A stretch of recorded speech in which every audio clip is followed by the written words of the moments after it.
Hey, everybody, welcome back to the Energy MD podcast, where we are helping people who've got chronic fatigue, ME/CFS, long COVID, and MCAS. So I'm really excited today because we're going to be talking about infections with Dr. Miles Nichols. So let's learn a little bit about him. So he's a functional medicine doctor specializing in Lyme, mold, gut, thyroid, and autoimmunity. After Dr. Miles personally struggled with chronic fatigue in his early 20s, he dedicated himself to figuring out the root causes. He suffered with and recovered from thyroid dysfunction, autoimmunity, a gut infection, Lyme co-infections, and mold illness. Dr. Miles, thanks so much for joining me today. Thanks so much for having me. It's a pleasure to be on. So let's talk a little bit about infections. So when somebody comes into your office, what makes you think that they would have an infection that you need to treat?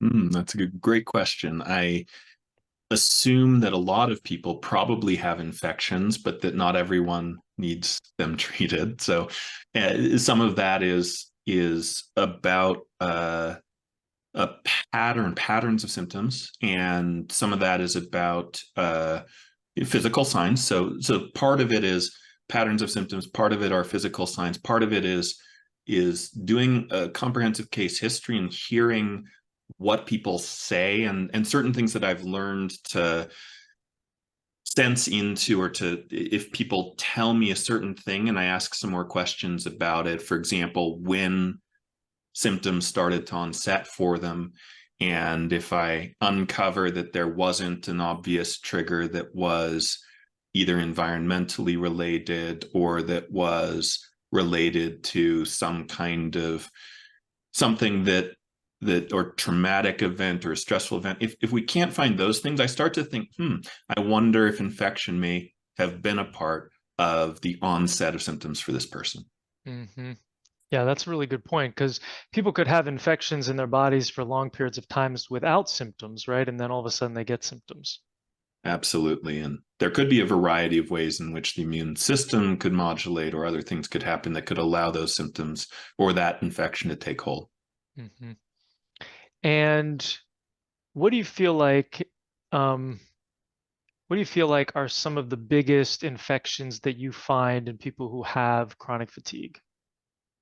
With chronic fatigue, there's viral, bacterial, and parasitic. So categorically, those three, fungal to some degree, although I would say the other three categories a little more so. Under bacterial, I would say that very common Borrelia burgdorferi or Lyme disease, and Bartonella is another very common one on the bacterial front.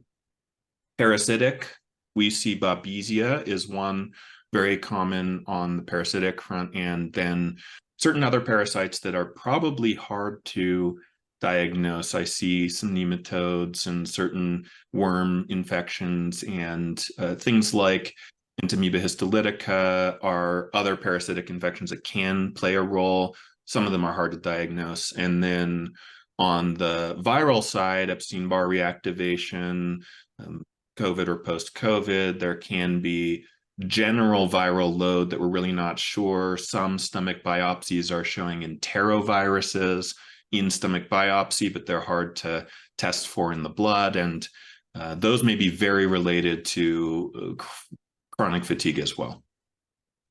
And do you find that it's usually one infection, or do you find that people have multiple infections? Yeah, generally multiple. Often, it's in the pattern of when I'll look. Many people will have antibodies to some infections. They've had history of infections. They've gotten better. Often, when people are struggling with chronic fatigue, I'll find antibodies against many different infections. If we do a viral panel, we may find 3 or 4 viral antibodies. A lot of people have Epstein-Barr virus antibodies, but we might find also cytomegalovirus antibodies. We might find HHV6 antibodies. We might find some pattern of several together. And then we might find on the bacterial side streptococcal antibodies, antibodies to Lyme bacteria, antibodies to Bartonella. We might find 5 or 6 or 7 different infection antibodies in someone struggling with chronic fatigue. Not all the time, but a lot of times I'll see that pattern.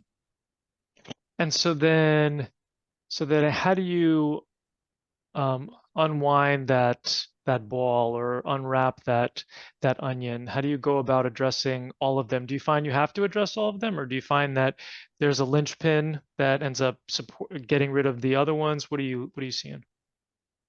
Well, depends, and that's a fun answer because no one likes it, but but it does depend. I mean, sometimes sometimes infections set in due to other things that are dysregulating the immune system, and you get rid of those other things, a toxin accumulation, a significant mitochondrial issue, significant nutrient deficiencies that are hindering the processes in the body by which the body might get rid of infections, and infections naturally resolve. So sometimes it's not even direct treatment of infections, and sometimes there is direct need for treatment of infections, enough to get them down, at least enough for the immune system to kick in and manage those infections. And sometimes that's just one primary infection, and sometimes it is even multiple classes of infections, like there is some need to both treat some bacterial and some parasitic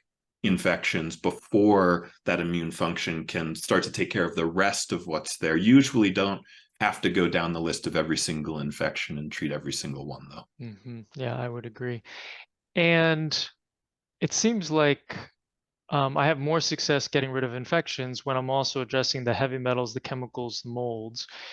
Do you find that also, and why do you think that's the case?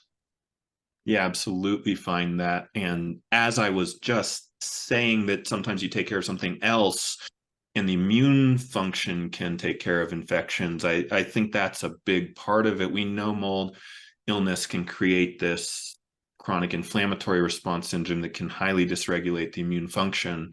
And so if we can resolve that inflammatory process, immune system function can improve, and the body's defenses against infection may be able to take care of infection to some degree or to a better degree in tandem, sometimes with some infection treatment, but definitely toxin accumulation leading to dysregulated immune function plays a big role. And that's both ways: immune depletion for defense against infection, as well as immune activation against self or tissue autoimmune processes or autoantibodies seem to often be related sometimes to infections, toxins, both infections and toxins, sometimes to gut and foods and other things too, but oftentimes infections, toxins, metals as well, playing a big role in the body's capacity to be able to manage immune function and infections. And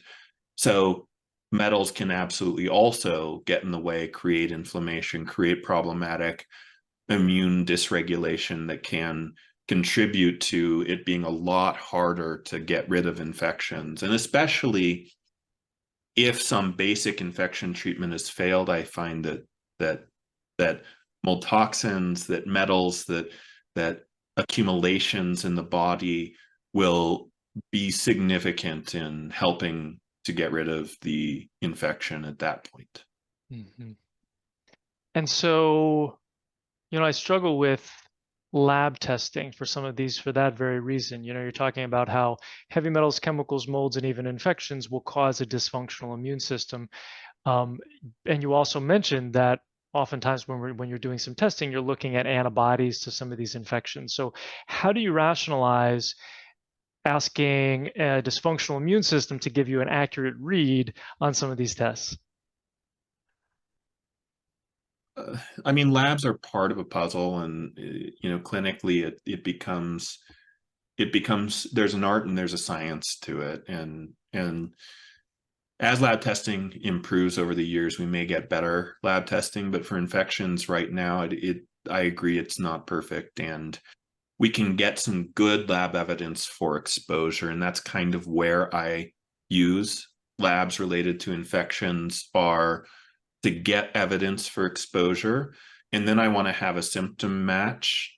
And then I want to see some responsiveness to a type of a treatment that I would expect to be helpful on infections. And if I have all three, I'm pretty convinced infections are an issue and we don't need to repeat a lot of those labs. Although I do like to have some assessments that help with tracking progress. And those are more functional tests that are going to be helping us to get a sense for improvements objectively, while subjectively people are also reporting how they're doing and if they're improving and getting better. So some of those are really easy, really low cost, like a visual contrast sensitivity test or a VCS test. Someone can do it at home from their computer. It's looking at subtle changes in the eye's ability to detect very small color contrasts, and that's been associated with impairments in that ability to detect contrast have been associated quite strongly in research with biotoxin accumulation, mold exposure, and the damage to the visual centers that can occur from those. And so if we see those improving, that's a great, inexpensive, easy at-home way without a lot of effort and investment to track progress, together with some research validated questionnaires that can be fantastic for tracking a person's experience and how it changes. Because sometimes people forget. I remember sitting down with a patient and she said, I was just really frustrated. Things aren't getting better. I'm just feeling like really like I'm not improving. And what are we doing here? And I said, well, let's look at it and let's think about it. And I said, well, how are the headaches? And she said, what headaches? And I said, well, that was the primary reason why you came in the first place, were your headaches. And she said, oh, I forgot about those. Haven't had them in a long time. And so it's like, okay, well, some things are changing then. And the mind, it's good at forgetting problems. And I think that's a good thing, a good function of the mind, forget the problems of yesterday. But sometimes a research validated questionnaire can be helpful to know, okay, what is changing, even if the focus isn't on those things that have been yesteryear problems or yesterday problems. We want to know, are they shifting? Are they changing? And so research validated questionnaires can be helpful for that. And also some lab tests, some visual contrast sensitivity test, or certain inflammatory markers, certain lab markers that are proxies or indicators of immune function, even just simple stuff, tracking white blood cell changes, or looking more complex stuff at markers like neopterin is an interesting marker that can be associated with infectious activity indirectly, that gives us part of that chain. And if we see that improving or going down, that could be a sign that infections are getting better. So I like to have a couple tracking markers that we can do objectively and subjectively. And then, of course, we can add in other elements for people who would be a fit for, like muscle testing would be one. And we can look at other ways of assessing together in dialogue what's happening, what's improving, what's changing. Yeah, I love the way that you brought in all those different ways of data collection. Oftentimes I'll tell people, history, symptoms, labs, response to treatment. I'm super glad that you brought that up. And then muscle testing, it's like these are all imperfect data markers, but together they give us a better picture. Would you agree with that?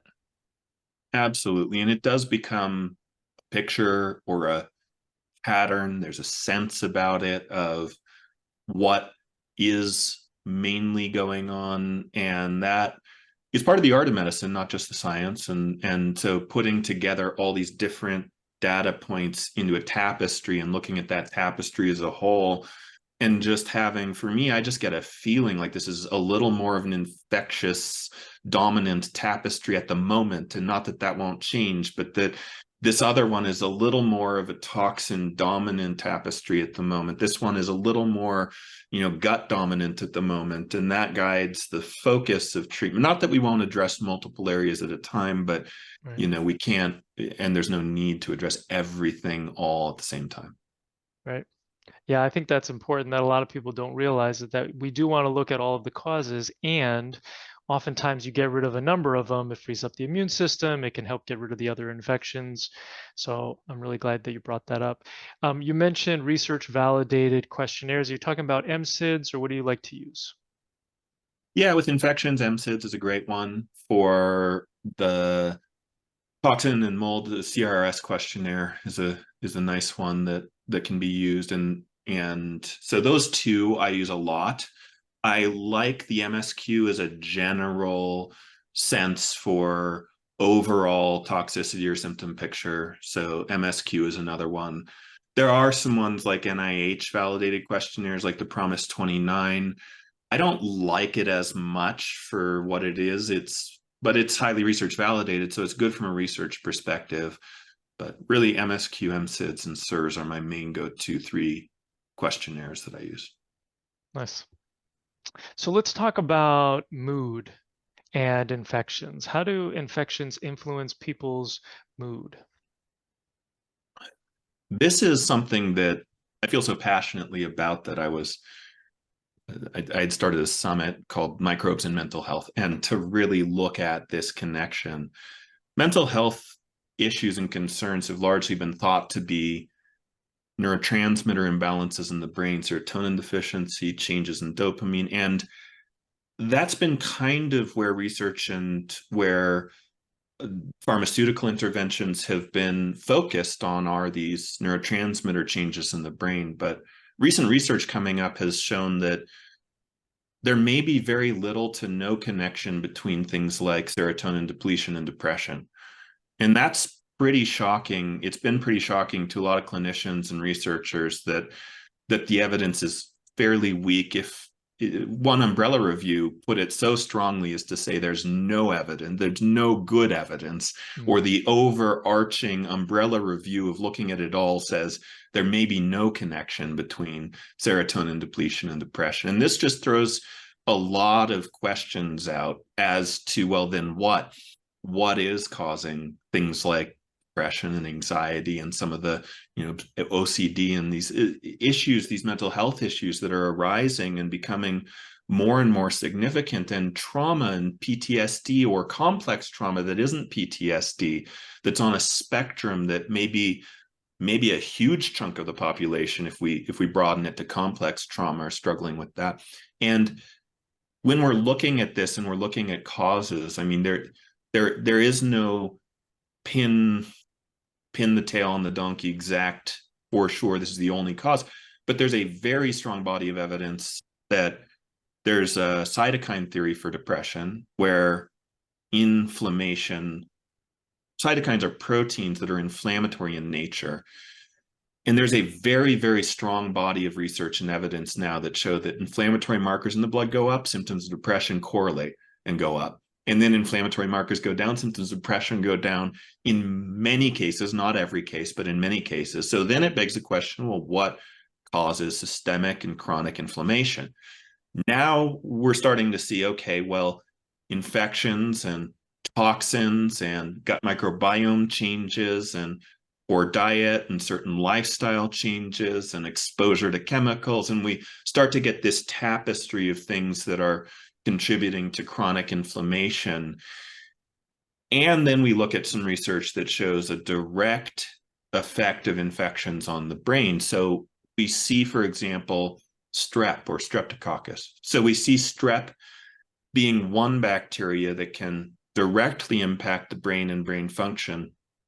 And that for some people, there's now a whole diagnostic category called PANDAS for children, pediatric, autoimmune, acute onset autoimmune, neuropsychiatric disorder. It's this mouthful, but basically what it says is kid gets strep, a few months later starts to exhibit behavioral changes, isn't doing well in school, is getting in trouble, is getting into fights, is not focusing, is maybe getting an ADD, ADHD diagnosis or an OCD diagnosis, or is starting to develop a lot of food intolerances and sensitivities, or is starting to get anxious or depressed. And there's a good body of evidence showing and suggesting that strep can onset an autoimmune process against some brain structure like dopamine receptors in the brain or tubulin in the brain or certain other structures that relate to behavior, that relate to mental health, and that the initiation of this bacteria can actually directly cause inflammation in the brain or indirectly cause the immune system to attack the brain that can then lead to what we call neuroinflammation, that can lead to behavior change, that can lead to mood changes that are significant. And that's not only strep now. There's a new category also called PANS, not just pandas, but PANS. And PANS is saying, actually, it's not just strep. It's not only caused by streptococcus. It's actually, we know Lyme, we know mold toxin can initiate this process. We know that Epstein-Barr virus can initiate this process. Some influenza strains can initiate this process. Bartonella bacteria can initiate this process. So many different infectious causes for the immune system in some people to start to attack the brain structure and function, and also other mechanisms by which these infections can cause systemic inflammation that can lead to neuroinflammation, that can contribute to anxiety, depression, may contribute to complex trauma, may contribute to a variety of mental health issues and mood dysfunction. Yeah, it's such important work that's being done, and I really appreciate your awareness bringing this to the forefront with your summit. You know, part of my story is that a number of years ago, my wife started getting panic attacks in the middle of the night, and I had just started learning about a number of these infections, and I was like, well, I know that Babesia can cause anxiety to the point of panic attacks, and she was also having some sweats and some shortness of breath, and I was like, let's go ahead and treat you. And so we treated her with herbs, and we got rid of her panic attacks. You know, she had had them for about a month straight before we had started treating, and they went away very quickly. So it's really exciting to kind of have this knowledge and have tools to get rid of some of these things. And so I guess I would ask, you know, what sort of mood, you talked about like ADHD and OCD being associated with strep. What infections are associated with some of these different symptoms and diagnoses? Well, commonly, depression and anxiety are really, really common with infections, and we can see there are patterns, and that Babesia, like you mentioned, can be anxiety or frustration, kind of rage, even sometimes, some big ups and downs and swings. We see some other ones associated more with the chronic fatigue depression picture. Epstein-Barr seems to be more associated with that fatigued and depression side. Lyme can go either way. I see, you know, more of an anxious picture in some individuals, more of a depressive picture in other individuals. And sometimes anxiety and depression can go together too.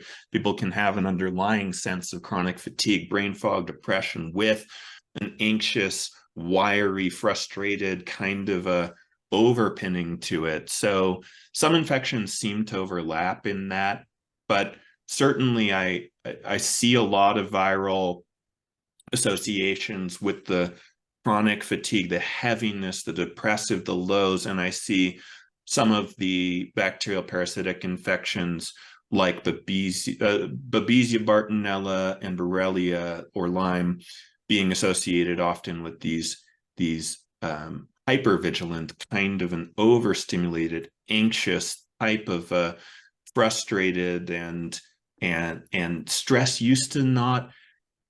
People say, you know, Dr. Miles, stress used to really not bother me. Kids could do stuff and spill something or drop something or break something. It wouldn't be a big deal. And now I find myself, I'm having to hold myself back from yelling at my kids. And that's really hard to see in myself. And this kind of thing I see a lot, you know, or I'm feeling anxious all the time, hard to relax, hard to go to sleep, hard to feel like I'm myself anymore. I'm getting triggered all the time by things that are happening in my life. And we could call that anxiety. We could call that complex trauma. But this picture I see with the Lyme and co-infections of Lyme, I see often associated with that hypervigilant kind of anxiety type of pattern.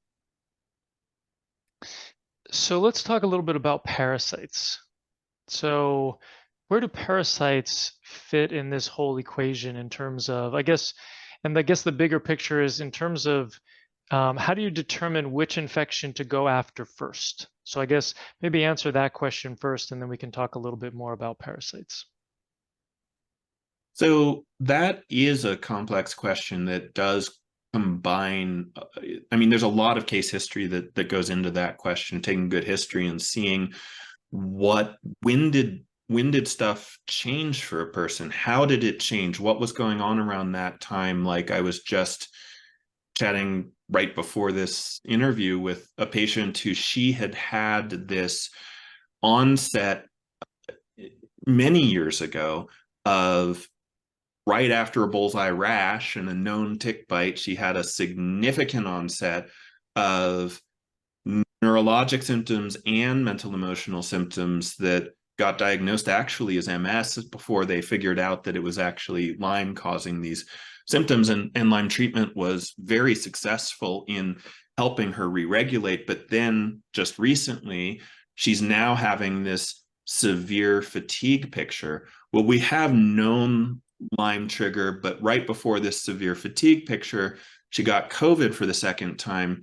And this fatigue picture, as opposed to that earlier picture, looks a little more viral in nature. So I'm emphasizing viral first with her, but she also got gut symptoms at the same time. So we're going gut and viral as a beginning with her. Although we know Lyme is there, we know it's historic, maybe it got reactivated, but because of the picture and the pattern, the onset and the timing, we're focused viral first in her case. So it does depend a little bit on the pattern, what it looks like. For someone, if it is cyclical and it seems like it's worse around the full moon and it does get worse at night versus during the day, then parasites might be a first choice in that particular pattern or picture. So it's some of the understanding the nature of these different kinds of infections. If someone says, hey, I really have heavy legs and my feet are burning and my temperature is up and down and I have a really hard time, I'm not menopausal, but I'm waking up with night sweats, I'll say, well, let's look at Babesia first. Sometimes it's just, it fits the pattern of that infection. It doesn't always come that way, but sometimes there's just knowing the patterns and the symptom associations. People say, man, stiff neck and joint pain that moves around and it's just different, day in and day out, and there's no rhyme or reason to it, and my moods are fluctuating. Then I'll often think Lyme, and especially if there's some also neuropathies and some tingling and numbness. And so again, it's knowing these patterns and getting a sense for which kinds of infections tend to present in which ways. But there's a lot of overlap too, so it gets confusing quickly. Mm-hmm. Do you think that people need to have had traveler's diarrhea or traveler's constipation or have been to a second or a third world country in order to have parasites, or do you think that they can get parasites here at home? I mean, I absolutely think parasites can be contracted here at home, and it's really hard with lab testing. Sometimes I don't see on lab testing parasites, but a person is presenting with a parasite pattern and parasite treatment makes them feel better. And it's very hard for me to think there aren't parasites in that case. But also I have found one lab that finds a lot in stool. Their microscopists seem to be quite good. So I'll run some stool tests and find quite a number of, and sometimes it's just the larvae. They just find the larva of a nematode of one of the worms, and it's just a little bit of larva, but that clues us in that this may be going on. And I see that enough in people who I can't for sure say they contracted it locally, because a lot of people do travel at some point in their life internationally, and did they pick it up and it's just been at such low levels? I don't know, but I'd say it's a lot more common than I would think. And it presents in a lot of people who tell me that they didn't get sick when they travel, so they wouldn't suspect the travel, even if they have traveled internationally, to be related to when the onset of symptoms occurred. And so it's less suspicious of a time for contracting, although who knows, maybe it was contracted then and it just didn't present in symptoms until something else came up and imbalanced the system enough to have that set in. Yeah, and so many of these causes, these infections can be from mom to baby through the placenta, right? So it's hard to know sometimes where they get these from. And pets, and And there's lots of, pets. yeah, Yeah. absolutely. And so what's the name of that company that does that good parasite stool test? Well, they're actually called parasitology center, so Nice. Cool. PCI or parasitology center, yeah. Yeah, that's a hard one. I tell people generally that about 1% of all parasites that are present will show up on a stool test. So I'll have to take a look at that stool Yeah, test. yeah. Um, so, and then what is your favorite testing to do in looking at infections? I like a Lyme co-infections panel, especially if I'm suspecting that there might be one of those Borrelia babesia, Bartonella, Ehrlichia, Anaplasma, Rickettsia, any of these kinds.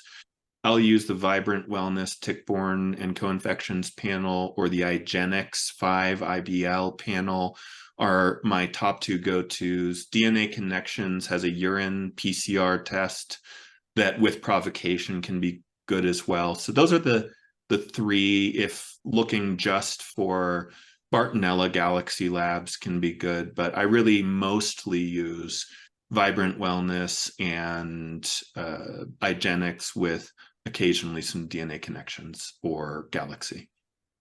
And do you find that if it shows up negative, but the symptoms are highly suspicious, that you still treat? And if so, do you find that it's a little bit of a harder sell because the labs are negative for the client to accept?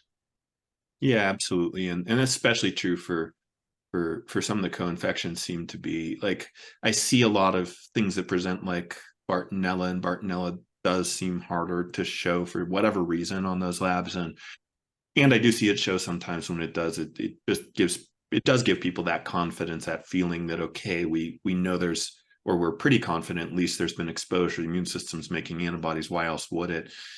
It gives people a little more like confidence to spend the time, energy, and effort to go through a treatment process. But we absolutely will sometimes say, you know what, Bartonella did not show in the lab, but the presentation and the responsiveness to treatment so far looks a lot like Bartonella, so we're going to go ahead and people respond well to that too. And when it's done in a way that's informed and with experience, and a conversation and dialogue is had, and I like to make sure people do feel included in the collaborative care process. It's not just I'm telling you what to do. It's that we're collectively deciding, your body better than I do, and I have some information that might be valuable, and we're looking together in the dialogue to work on things, and that we're not going to limit ourselves only to what we find on lab data. We're going to consider a variety of different perspectives as well. Yeah, it's such a wonderfully balanced approach. So, in terms of going after infections, do you find that you have to prepare the body in certain ways in order to be more successful? And if so, what does that look like?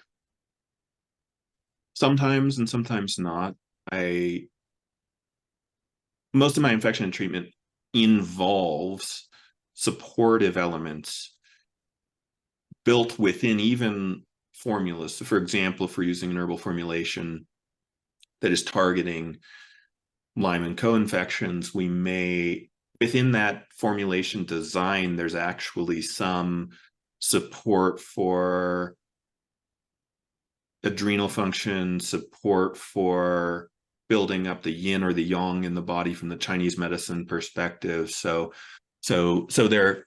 there's this sense that there are herbs that are more supportive than they are clearing or inhibitory or anti-infectious or antimicrobial, and there are herbs that are more focused on antimicrobial side, and there's a balance of those. So I usually like a balanced approach to treatment, that there's immune supportive focus on top of infection suppressive focus, because we know inevitably at the end of the day, even hardcore antibiotics don't 100% eliminate infection, that the immune system at some point has to finish the job and has to take hold. So if we can bolster and support the immune function while reducing and inhibiting the infectious enough for the immune system to be bolstered, I like that approach. I don't like only antibiotic, antimicrobial approaches without any supportive elements. I don't find most people respond very well to those. And I also don't particularly see the best results to only supportive without some infectious reducing, unless it's we clear out some other stuff like toxin accumulation, like heavy metals, and then that might free up enough to deal with infections. But unless we have another blocking something, just a supportive element, I don't usually find to be enough on its own. But some people don't tolerate the balanced, and if they don't tolerate the balanced at first, then supportive first, followed by the balanced second, is my general approach. Mm-hmm. And what is your opinion about a Herxheimer reaction or a die-off reaction? Is it necessary to have that sort of reaction when you're killing an infection, or do you feel like you're able to do it without having a Herxheimer reaction? I consider responsiveness to treatment to be one of two things, and one of those is a Herxheimer type of reaction, but the other one is simply improving significantly without the need necessarily for a Herxheimer reaction. So it can go either way. To me, responsiveness in treatment is what I tell people. Okay, what we're looking for as you begin this treatment is one of two things. Either you get some amplification of symptoms, or some old things start to come back, almost like an unraveling, or it's significantly different than your day-to-day normal ups and downs. And that could also look like you just are significantly better. Your energy is significantly improved. Your mood has lifted. Your heaviness in your body is lifted. You're feeling more energy. So these kinds of things are also totally viable, and sometimes honestly preferred if it can happen that way, and it can many times. And I believe that too much of a Herxheimer detox reaction can actually be harmful. So I don't encourage people to push. There are some docs, and I think it's fine for someone to go this route if they want to, if they feel called to. But there are some docs that say, like, quit your job and don't work for a year, and you're going to be miserable, and we're going to do this treatment. If you resonate with that, fine. But that's not my approach. My approach is, I want you to be functional, and I want you to be getting gradually a little more functional. That doesn't mean there aren't some downs along the way. Yes, down and up, down and up, down and up, but overall trending generally up. That's, to me, where the style of treatment that I like. And so I want people to feel like, if they're looking on a monthly basis, that they're generally having more good days than they did the previous month. And that doesn't mean there won't be some periods of a few days or a week when they feel miserable, but I don't want that to get in the way of them functioning in their day-to-day life or destroying their relationships. Or, I think sometimes more harm can be done than good in some of these very aggressive treatment strategies. Yeah, I agree. I tell people, I want you to have this much Herx, so we know that we're killing something, but not so much that it's taking a toll on your adrenals and your hormones and your mitochondria. Exactly. Yeah. So you had talked about antibiotics now, but you don't prescribe antibiotics, correct? Yeah, we do have someone in the You do. office who manages that piece of things, and so we can use those. It's not a big part of what we do. So typically, we'll use some pharmaceuticals that are helpful, but antibiotics aren't a big part of Lyme treatment or co-infection treatment. They're more a case by case, kind of rare thing that we'll add in periodically. And what about parasites? Do you find that prescriptions are better than herbs or vice versa?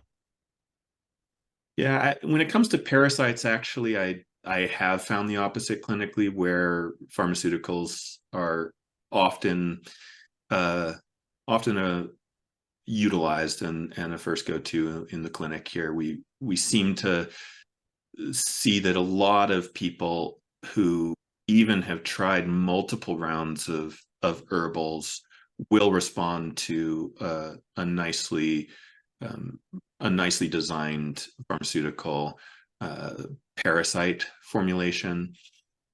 So I'd say we use that a lot more on the farm side than we do on the other infections like Lyme co-infections. And which antiparasitics do you find you're using most of these days? Prescription ones. Yeah, we like often we'll use a combination, and many times it'll be 3 together. And ivermectin is one that we found to be quite nice, and we'll use ivermectin in combination with 2 others, sometimes 1 other, sometimes. It kind of depends on the person, the parasite. So there are a couple of different ones that we'll use, but typically we like to find a combination of ivermectin together with often pyrantel, pamoate, and praziquantel are probably the 2 other most common ones that we'll use. Yeah, that's really interesting, because I think that that's more common than people think, that there's a lot of parasite protocols out there that sometimes work and sometimes don't. And sometimes when they don't work, it doesn't mean that you don't have parasites. It could mean that you need a different treatment. Absolutely. Yeah. Let's get really practical here. Well, actually, we're just about out of time, and I know that you've got another call coming up here. So why don't you tell people, this has been really great, valuable information. I so appreciate you letting me pick your brain. I've learned a bunch today. Can you tell people about where they can find and learn more about you, and then a little bit about your free gift? Absolutely. So my clinic's name is Medicine with Heart, and website is medicinewithheart.com.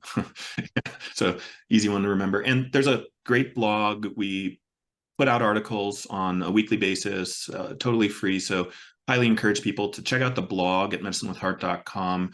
And then you can also, if you're interested in finding out more about working together, you can chat with a staff member. You can book a discovery consultation to chat with a staff member about what it looks like to work with the clinic and if you would be a fit or not.